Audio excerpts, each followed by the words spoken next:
மதுராந்தகம் அருகே கத்திமேல் ஏறி அருள்வாக்கு கூறும் வினோதம்.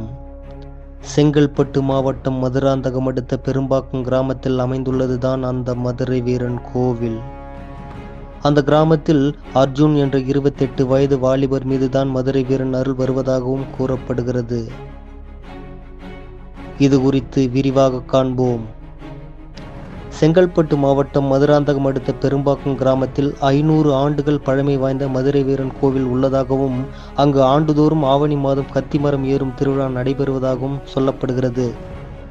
அங்கு சாமந்தி வயது 90 என்பவர் மீதுதான் மதுரை வீரன் அருள் வந்து ஆடியதாகவும் அவர் வயது மூப்பின் காரணமாக இறந்ததாகவும் கூறுகின்றனர். அவர் இறந்த ஓராண்டு கழித்து அர்ஜுன் என்பவர் மீது மதுரை வீரன் அருள் வந்து ஆடுவதாகவும் அப்பகுதி மக்கள் நம்புகின்றனர்.